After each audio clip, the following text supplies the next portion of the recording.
আসসালামু আলাইকুম সুপ্রিয় দর্শক, পারস কুকিং চ্যানেলে আপনাদেরকে স্বাগতম জানাচ্ছি আরও একবার। বরাবরের মতো হাজির হলাম নতুন আরও একটি রেসিপি নিয়ে। আজকে আমি আপনাদেরকে করে দেখাবো দারুণ মজার ডিম ভুনা রেসিপি। খুবই সহজ, সাদামাটা, কিন্তু খেতে অসাধারণ।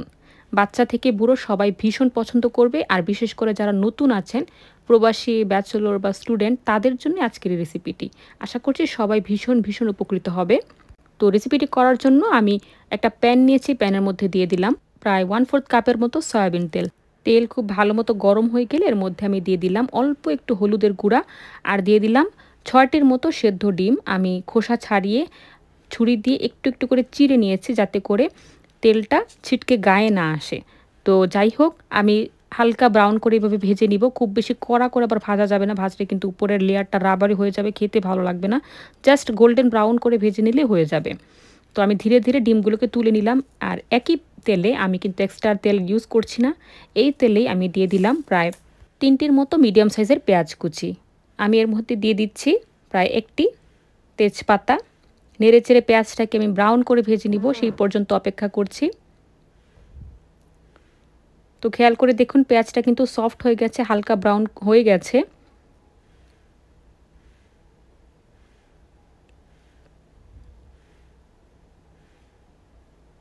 তো এর মধ্যে এখন আমি পানি অ্যাড করছি প্রায় 1 কাপের মতো, যাতে পেঁয়াজটা পুড়ে না যায়। আর এখন আমি দিয়ে দিচ্ছি 1 চামচের মতো হলুদের গুঁড়া, 1 চামচের মতো মরিচের গুঁড়া, 1 চামচের মতো ভাজা জিরার গুঁড়া, 1 চামচের মতো ধনিয়ার গুঁড়া। দিয়ে দিচ্ছি 1 চামচের মতো রসুন বাটা। আমি কিন্তু আদা বাটা ব্যবহার করছি না। কোনো রকমের গরম মশলা, তেজপাতা ছাড়া অন্য কোনো গরম মশলা আমি এখানে অ্যাড করছি না। দিয়ে দিলাম স্বাদ মতো লবণ। এবার মশলাটাকে খুবই ভালো করে কষিয়ে নিচ্ছি। খেয়াল করে দেখুন, তেলটা কিন্তু উপরে ভেসে উঠেছে। নেড়ে চেড়ে কষিয়ে নিচ্ছি খুব ভালো করে। আপনি যত ভালো করে এটা মশলাটা কষাবেন, ততই মজাদার হবে রান্নাটা। যেহেতু ডিম ভুনা, মশলাটারই আসলে এখানে মেইন, মশলাটাই মেইন।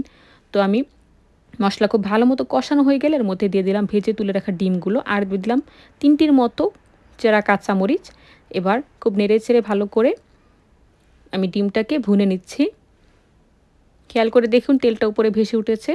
তবে এটা আরেকটু আমি কষিয়ে নিব, মানে রান্না করে নিব আর কি। এক্সট্রা পানি আর অ্যাড করার প্রয়োজন নেই আলাদা করে। তো খেয়াল করে দেখুন, এরকমই থাকবে এর কনসিস্টেন্সিটা।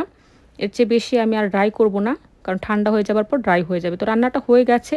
এই পর্যায়ে চাইলে অবশ্যই ধনেপাতা কুচি একটু ছড়িয়ে দিতে পারেন, কিন্তু আমি অ্যাড করছি না, আমি এভাবেই রাখছি। একটা বাটিতে সার্ভ করে দেখাচ্ছি সেটা কীরকম হয়েছে। খুবই সহজ সাধারণ রান্না, খেতে খুবই ভালো হয়। এইভাবে সিম্পলভাবে করে খেয়ে দেখবেন, ভালো লাগবে।